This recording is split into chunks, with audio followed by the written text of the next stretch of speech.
Welcome to another edition of The Manual. He is the Professor Alton Woods. I am Chip Rice, and did you see? Did you see Miami? So, full disclosure, I'm like, yeah, 4-game sweep. This is because it looked bad in the first game. It looked really bad in the first game, and it looked really bad in the middle, in the second and third quarters, particularly third period of this second game, because Miami came out on fire. Yeah, Shot was falling. Strus was letting it go. Killing it. And before you know it, they're down by one in the third period. Right. How do you put your best start, maybe of the entire postseason? Right, and then you're in the third quarter. Halftime is a 3-point game. Yeah, that balloons to double digits at some point. Right. But Miami is one of the most resilient. The heart, man. It's amazing what you can do when you have heart and you're connected. Correct. These guys are connected, man. Correct. And so they have now made me start to say, okay, Denver in 5, maybe 6, but they go home now. So it's going to be interesting because we saw with Boston, for all intents and purposes, the more talented team. Yeah. But Miami still beat them 3 times in a row, but then they lost 3 times in a row. They did. And Boston is probably certainly more talented, but probably more erratic from game to game. Than most teams in the postseason, to be honest with you. Okay. I think Denver, they probably scored just a little less than I thought they would.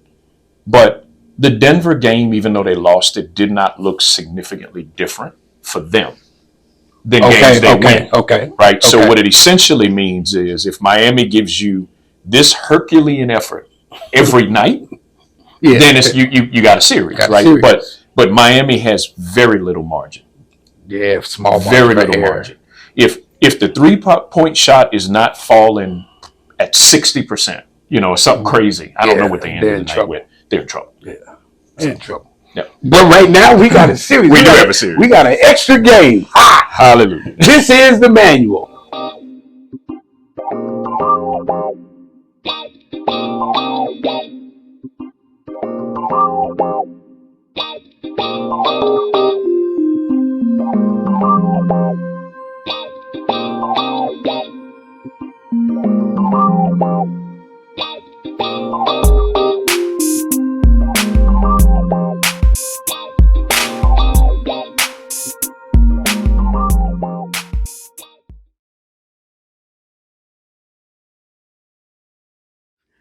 So,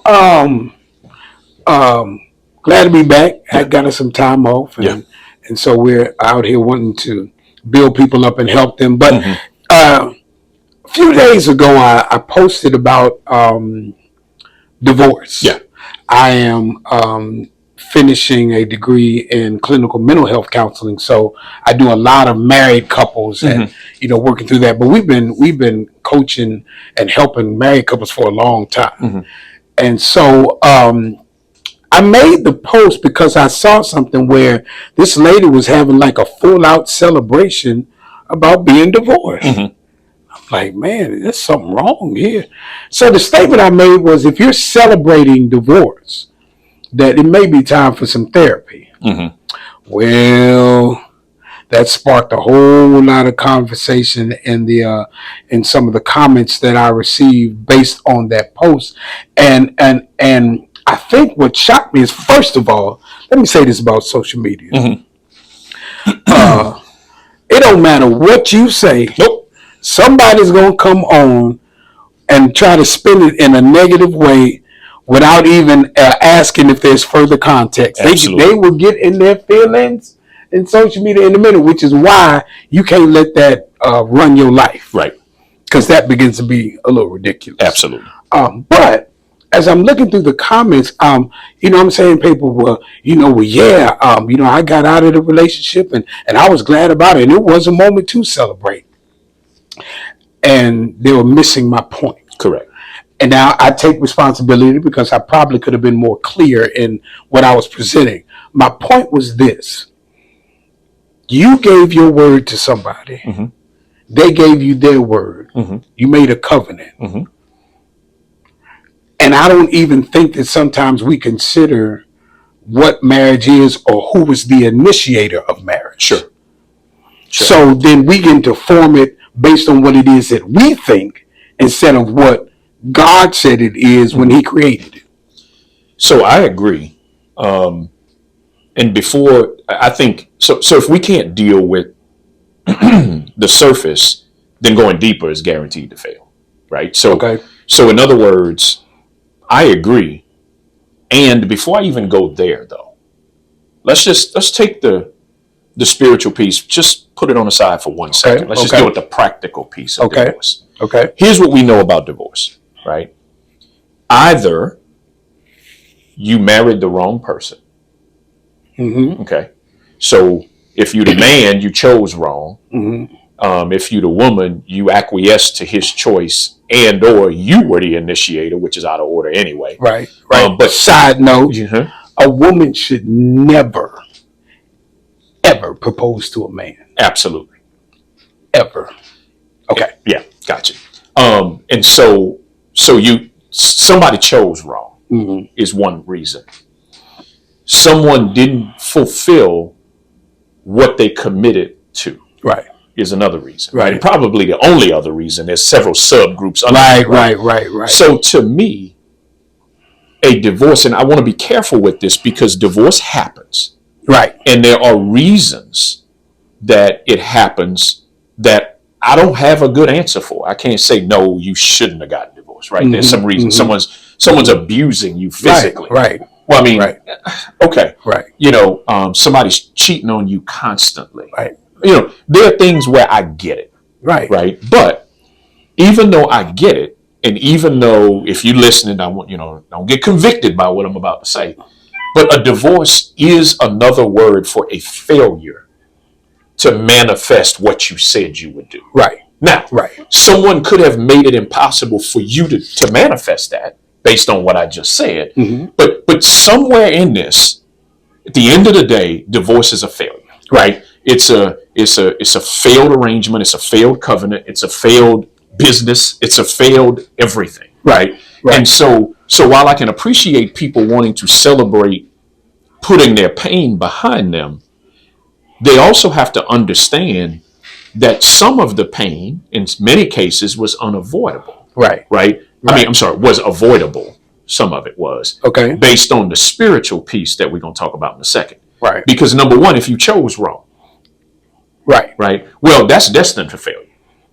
Right. It is. Right. It is a likely eventuality. If you have infidelity, normally the seeds for infidelity are set long before the infidelity actually happens. Okay. Right. And so, did you miss those signs, or were too self-absorbed to do anything about it?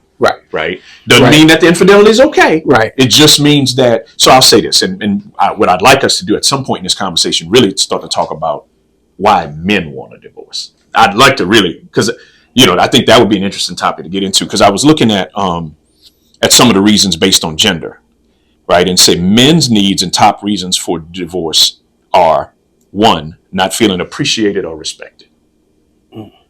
Right. We need to unpack that a little bit. Right.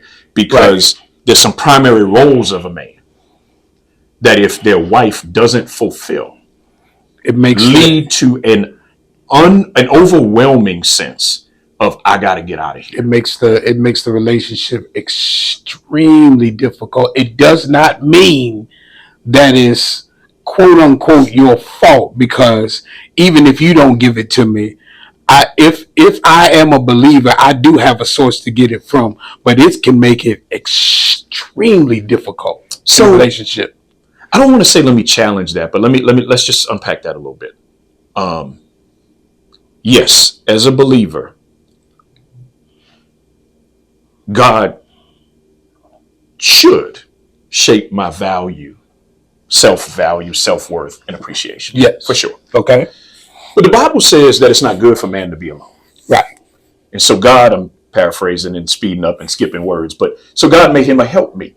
Mm-hmm. Right. And while many women believe that means they're supposed to tell us what to do, That's what helpmeet means. And in some cases, that is true, right? There are scenarios in which that's a true. lot of guys out of there. That's one of your big problems now, because your wife is trying to be your mama. Correct. And Correct. you trying to tell her, you not my mama. You can't just talk to me like I'm a child. Correct. Mm-hmm. And but help is not only in the form of direction, it's also in the form of support and encouragement. Right. Submission coming under the help support. Correct. And so when I read that top reason about appreciated, valued, etc., is if a man, and first the man's got to look at himself, right, and say, am I checking all of my boxes too? Because, I mean, you can't miss 50 things you're supposed to be doing and then be critical of the thing that your wife is not doing. But let's just say that you're doing a good job at being a husband, right? And I think, and you can tell me if you're wrong, because I think this is true for me as well. Well, I back up. I know it's true for me. It may be true for you. But value and respect and appreciation is worth more than anything to me. Yeah, it's amazing when you have a mate that you know values you and appreciates you. Right. It is how my wife knows that it's the easiest way to get anything out of me. If you just let me know that I'm valued and appreciated, I'll be like, girl, what you want? You want an island? Whatever, right? And so now, so if we take that, and now let me swing it back full circle. So we could talk about celebrating divorce, right? But if the divorce came, I'm gonna flip it from, I'm gonna be specific gender example, because it can happen in either way. Mm-hmm. But if divorce came because the husband cheated, right? And of course, when the wife tells the story to the family and friends, everybody's good. The husband's a dog. He's a hoe. I can't believe he did that to you. You're such a great woman. Right. And that might all be true. But when you really take a look at it, why did he cheat? See, you got to keep peeling the onion back. And if he cheated because he's a hoe, it is what it is. It is what it is. But if he cheated because there's some unmet need that there's been multiple opportunities to meet, again, it doesn't excuse the infidelity, because it says for better or for worse. Right. So we should be faithful regardless. Right. But it is also fair to look at it and say, but there's this unmet need. Maybe you're not making him feel appreciated, valued, whatever. Right. Most relationships that go outside of the marriage is because somebody's meeting a need that I'm not getting at home. And now you said something a while ago. You said every divorce happens because at least one person is selfish. Yes. Right. And so that stuck with me. Right. And I don't remember how many years ago you said that, but I always remember it. And so to your example, someone's meeting a need that my spouse is not meeting, which is why the infidelity happens. Mm-hmm. I would say someone's meeting a need that my spouse is not meeting, and I'm too selfish to go without it. Mm-hmm. Right? Mm-hmm. So in other words, I always think of it this way. If your spouse becomes physically incapacitated for some period of time, can you stay faithful? Wow. Right? That's not an intentional thing. That's not a bad person treating you wrong. There's just things they can't physically do all of a sudden. Do you now have a blank check to go cheat? That's an extreme example. But so not meeting a need, is that a refusal to ever meet the need? Is it a season? Because let's be honest, marriage has seasons, right? You try to stay out of the valley as much as you can. Mm-hmm. But in a certain season, you're going to be hitting and missing with each other, right? And you can't decide, well, in this season, you're missing my needs, so I'm going to go. Let me go outside. And when I've not really investigated as to why the need is being missed, or if the need is actual. Correct. Is it something that I've made up, or is it something that really needs to happen as far as the relationship is concerned? Correct. And so what happens with divorce in a lot of cases, because I'm not talking about people that are being physically, sexually abused. No, that's not what I'm talking about. Take the extremes out. I'm not talking about people just doing crazy stuff. I'm talking about situations where somebody said something that hurt you. You said something that hurt them. You continue in this cycle. You continue not to try to figure out how to communicate with each other. You get mad and you give up. And so now you say, okay, well, then we don't need to be together because, this is not going to work. Right. Okay. That happens. At what point do we begin to now say in our minds that, yeah, let's celebrate this? Correct. Let's make a party out of this. Oh yes, I'm available again.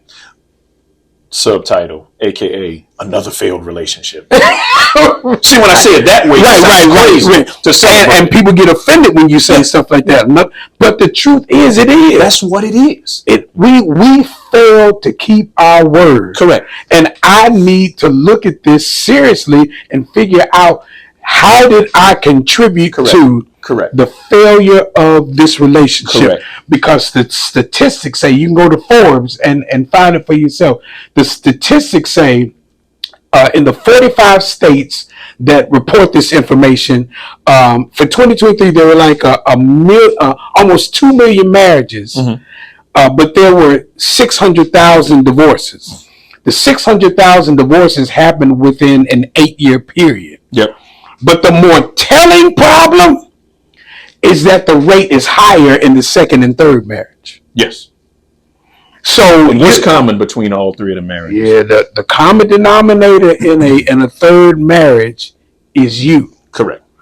And so that means that maybe you did not stop and take. You're built for relationship. We're built to have relationship. It's not good for man to be alone. Not. And so we know that we want to be with somebody, that we want to build life with somebody, that life is better when we're together. But you never went to investigate and try to figure out, why did relationship number 1 fail? Or possibly, why did relationship number 2 fail? And so you so busy celebrating getting out of a relationship that you never went to go figure out, why did it fail? Why did it fail? Well, and if I can make an assumption, is whether it's the mindset is or the projection is that it failed because of the other person. Right? Because if you feel like you contributed to the failure of your marriage, I don't know that you have a divorce party. No. What you feel like is a victim to the marriage or the failed marriage, which means you're and you have a party and that you're a prisoner, so now I'm free. Now I'm free. And maybe and we can talk about pettiness and everything else. And maybe sometimes if things are done to demonstrate to the spouse or ex-spouse what you're missing and how bad you were in this situation, all the pettiness that comes with that. Sometimes you celebrating freedom, but you're still not even free. Yeah. Because your mind is still trapped by what has already happened. Because you want to let them know that I'm going to be all right. I'm going to be all right. And the truth of the matter is that if you really dig into it, if you figure out what the problem was, you're going to be all right whether you let them know or not. That's right.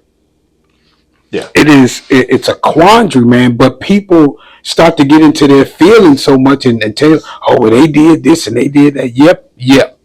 They did. Yep. They did. And they're wrong. But I would suggest that if I look at the failed relationships that I had prior to being married, by the grace of God, man, I've been married to one woman for coming up on 24 years this year. I know that that's the grace of God, mercy from her, and a lot of work that we put in because of what it is that we want to be.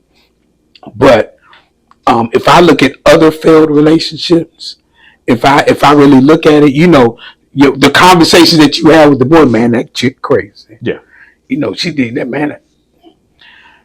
She may have been, but how did you contribute to the crazy? She was crazy, but you kept hitting it. Yep. You knew she was crazy. You kept hitting it. Then when crazy hit, you be like, oh no, she crazy. Well, then why did you keep having sex with her? Right. Why did you keep having sex with a person who you know is mentally off in some areas? Because the two for us are unrelated. You know the answer to that question. It's unrelated. Sex and relationship are not the same for us. Okay, right? And so you just it made me think of something. My wife said something. She said she was actually talking to a person and told them, they were talking about, I'm gonna leave my husband.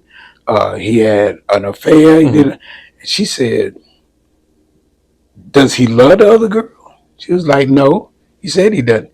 He's like, is he making plans to like be with her? And he's like, no, it just happened. They did it and they were wrong. She was like, you do know the two things are unrelated when it comes to man. Right. And you get ready to leave everything you have. Right. Because he could not control a temporary impulse. Correct. I was like, because when we get in our emotions, we discard everything else. And you don't understand for a man, what a man gets out of sex in most instances and what a woman gets out of it are very different. Very different. Very different. It's just interesting, man. But, so you said we celebrate divorces, right? It's kind of the topic. And we kind of starting at the end of the story, right? But I think the beginning of the story is also fascinating, meaning we just live at a time where relationships are disposable to people. And it's unfortunate because regardless of whether you think they're disposable or not, they're not really. Meaning the impacts of failed marriages on both the people as well as the extended scenario. Yeah, whatever they're connected whatever to. their connections are, is unbelievable. Yes. And so while we might walk through life or walk through our marriage with this idea, well, if it don't work, we just get out of it. Even if you believe that, that's not true. It's not true. It's not. And what we do is we hear what people say on the surface. Yeah. But what we don't hear is the emotional damage that has taken place that they haven't really talked about. Right. So it's like, hey, I'm out, I'm done with everything else. That's what's on the surface. That's right. But it's a whole lot of emotional stuff that's going on there. Self-worth. Absolutely. The inability to have success in a particular area. The process of how do I start all over? Who's going to want me? And all of these. It's a lot of questions that are going on when this happens, as far as divorce is concerned. Absolutely. And so I don't understand what we're celebrating. So and maybe the spiritual piece may have to be in the next segment, but what the enemy's trying to do is to minimize our word. Yes. He's trying to get me to get to the point where it's like, if I say that, no big deal, just move on to the next thing, because you don't understand how important your word is. That when I tell you something, that my integrity says that I'm going to do what I said that I'm going to do. Twofold. Minimize the word and minimize my word. All with the same action. Okay. Okay. Flesh it out. So the word says God hates divorce. So now let's talk spiritually. Do we need to end this segment and pick this up in the next one? Because I think we're about to. Yeah, we might have to get this. Let's tell them why, and we're going to get to the next segment. Yeah, y'all going to have to make sure y'all join in on the next one, because we're going to jump into this, because there's some stuff we got to deal with there as far as divorce is concerned on both sides of it from a biblical standpoint. We're going to jump on that. So look, make sure you get on Instagram, YouTube, Facebook. We are the Manual, the number 4, the letter U, Manual for You. And like, comment, subscribe, get in there with us. Give us your thoughts and your feelings, because we want to know. We're here to help. Right. It's another edition of the Manual.